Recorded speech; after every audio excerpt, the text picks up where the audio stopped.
Fala pessoal, e aí, tudo bem? Bom dia com vocês. Eu sei que vocês não estão me aguentando mais, né? Tem mais vídeo meu no YouTube do que do Felipe Castanhari, do Felipe Neto, de não sei mais quem, porque eu sou dessa época, né? Só conheço dessas coisas. Hoje em dia tá difícil, né? Tô postando mais vídeo do que todo mundo. Só com vocês são 5 por semana, né? Bastante coisa. Gente, vamos lá. A gente está indo para o terceiro capítulo nosso de história. A gente está indo para falar sobre a unificação da Europa no século XIX, né, as unificações. E aí o mais importante que a gente tem que entender, né, sobre essas unificações é o seguinte: como que vai ocorrer, o porquê vai ocorrer, né, quais são os países que vão se unificar. E aí a gente precisa entender esse período aqui para entender vários fatores que vão ocorrer posteriormente na Europa, né? Porque olha só, quando a gente vai falar dessas unificações na Europa, praticamente a gente está falando de Alemanha e Itália, beleza? E aí são dois grandes casos de o seguinte, né? Países que anteriormente eram fragmentados, né? Entre colônias de outros países e feudos, a gente vai ver que a partir da Revolução Francesa, né, você vai ter uma questão muito de formação de identidade, fim, né, de um sistema, de uma ordem social que existia, né, que era o feudalismo, e aí a volta, né, a busca de uma nova sociedade, né, a busca de um liberalismo, né, uma sociedade liberal, uma sociedade burguesa, lá também vindo das revoltas liberais lá da Inglaterra. Então tudo isso, né, a gente vai ver, tá vendo como um conjunto de sucessões de fatos, né, acabam influenciando a um outro processo, né, e a gente vai ver que esses mesmos processos, dessas revoluções que vão ocorrer na Europa, né, que a gente viu no primeiro capítulo, a gente vê que vai acabar culminando agora nesses processos de unificação. E esses mesmos processos de unificação vão levar a outros problemas relacionados, né, a questões de território na Europa, beleza? Então vamos lá. Primeiro ponto que a gente tem que ter, né, que a gente vai falar agora, né, é sobre o Congresso de Viena. Por quê? Depois da Revolução Francesa, depois do período napoleônico, onde o Napoleão justamente, né, toma uma parte dos territórios orientais, principalmente da Alemanha, né, algumas fronteiras estão fragmentadas. Né, e aí o que vai acabar acontecendo? Para reorganizar essas fronteiras, para reorganizar essas monarquias, né, acontece o Congresso de Viena, que põe fim praticamente a todo o período napoleônico. E aí o que vai acabar acontecendo? Esse Congresso de Viena vai tentar restabelecer a monarquia no mundo, né, principalmente na Europa, e vai justamente buscar, né, entender de novo essas fronteiras. Só que qual é o grande problema, né? A própria Revolução Francesa já deixou um marco na vida das pessoas sobre as formas de como viver, como se comportar uma sociedade, né? E aí a gente vai ver que isso vai impulsionar a novas revoluções, beleza? Que vão acabar ocorrendo. E essas novas revoluções que vão acabar ocorrendo, a gente já viu lá em revoluções liberais, que vão ser basicamente a primavera dos povos, né?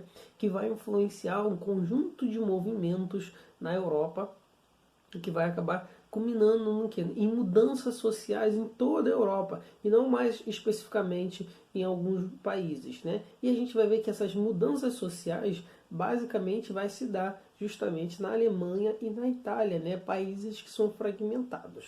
E a gente vamos começar agora a observar, né?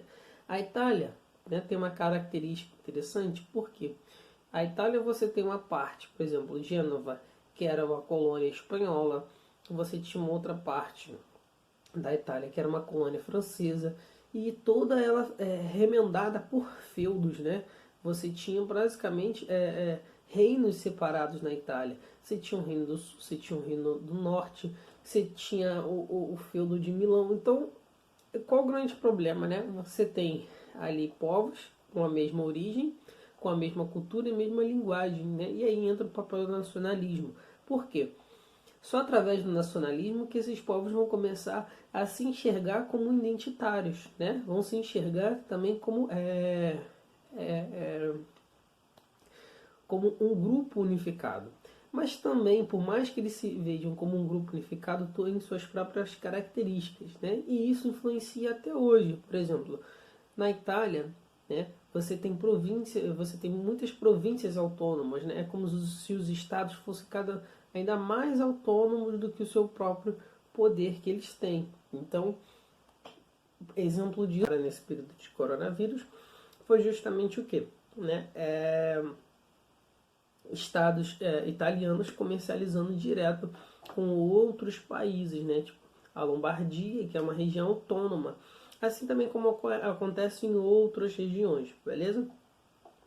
E a gente vai ver que a Alemanha não foge muito desse caso, beleza? A Alemanha também é um dos países, né, que antes, né, do seu processo de unificação, ele era todo fragmentado, né, em feudos, em pequenos reinos, e a gente vai ver que muito com a Revolução Francesa e o período napoleônico, né, vai ter a necessidade de uma identidade nacional, nacionalista por aqui, até para combater alguns aspectos dessa ideia dessas monarquias e também a necessidade deles começarem a se enxergar como iguais, né? Com o processo de identidade social. Porque isso é fundamental, gente. Olha só, não tem como você criar cultura, não tem como você criar vínculos em uma sociedade, né? Criar um Estado sem as ideias culturais, sem identidade cultural, beleza?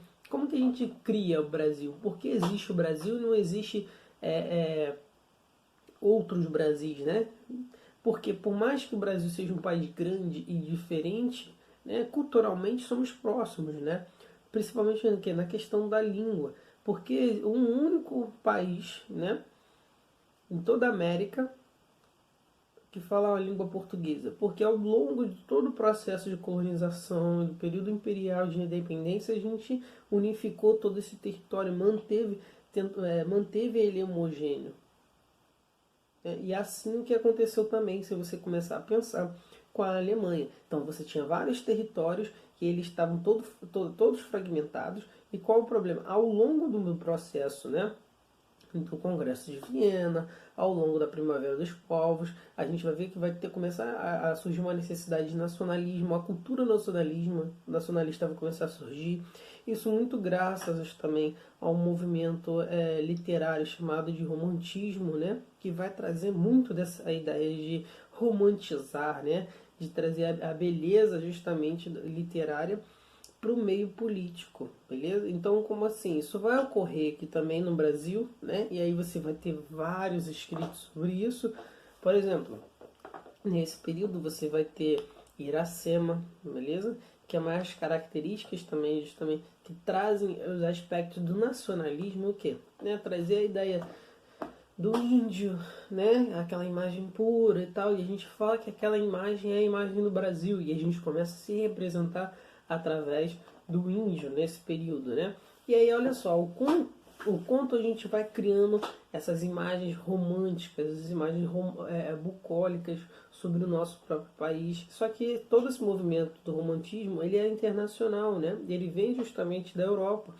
E é aí lá que surgem essas ideias, né? Principalmente compostas pelo nacionalismo, através de uma literatura romancista, né? E aí a gente vai ver que é o seguinte, para ocorrer esse processo de unificação, a gente vai precisar principalmente de dois fatores. Diferente do que a gente viu das revoluções liberais, que você tinha o nacionalismo, o liberalismo e o socialismo científico, né? Agora aqui a gente vai precisar de dois fatores. Um que vai ser o nacionalismo e o segundo que vai ser o liberalismo, beleza? Que são dois fatores importantes. Primeiro que você vai precisar da formação de identidade e cultura, e do outro você é onde vai formar as ideologias, né? Como você vai formar e fundamentar esses estados. Show? Então vamos lá, galera, vamos continuar. Quando a gente fala, né? Primeiro a gente vai falar do caso alemão. Vamos começar a destrinchar um pouquinho o caso alemão aqui. Eu também não quero alongar muito essa aula, né? Que é um assunto um pouco complicado, mas importante da gente entender, então vou fragmentar ela. Quando a gente fala do caso alemão, o que vai acontecer? A Alemanha, durante boa parte desse período de 1848, é onde vai começar a Revolução dos Povos, você vai ter todo um processo, né, de iniciativa da unificação dos países bávaros, né, países com a identidade bávara, né. E o que eles vão querer buscar? Né? Uma ideia de nacionalização. Então, na verdade, vão surgir dois grandes estados bávaros, né, a partir desses pequenos feudos. Um vai ser a Áustria e o outro vai ser a Prússia. E aí o que vai acabar acontecendo? Durante essa Primavera dos Povos de 48, né, isso vai deixar o seguinte, uma ideia de legado, de formação de uma sociedade, de uma formação de características sociais e também a necessidade de um Estado. Você precisa formar um Estado agora, né? Senão você vai estar perdido em toda essa transformação política no mundo. E aí o que eles começam a fazer? Criam uma confederação, né? Uma confederação bávara, em 1948, para tentar fazer justamente uma criação de um Estado alemão, né? E aí o que acaba correndo, né? Quem faz isso justamente é uma classe burguesa liberal, apoiada também pelas classes mais pobres. E o que eles começam a fazer? Eles queriam criar um Estado, né, liberal, um Estado monárquico, né, com as características de uma monarquia constitucionalista, parlamentar, igual à da Inglaterra. E aí colocar um nobre, né, de respeito e tal, para centralizar, para unificar todo esse povo. Porém, eles não conseguem, né? E aí a primeira tentativa frustrada justamente dos alemães de tentar se unificar. E a gente vai ver que ao longo de 1948 até 1870, né, você vai ter a busca de uma confederação alemã em si, né? E aí eles tentaram justamente criar isso. E aí você vai ver aqui, os estados prussianos vão se formar, os estados alemães posteriormente, né? Diferente já da Áustria, que a Áustria, ao longo de todo esse período, vai criar e desenvolver o seu Império Austro-Húngaro, né? Associando ao seu país, né? a outros pequenos países, né? Para formar um grande império.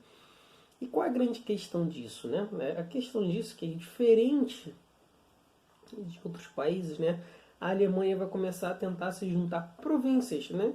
Pegando justamente as províncias de Viena, as províncias bávaras, as outras províncias da Alsácia, da Lorena, né? E tentando unificar esses territórios, principalmente pós o período napoleônico, o segundo período napoleônico. Por quê? Né? A gente tem que entender que é o seguinte,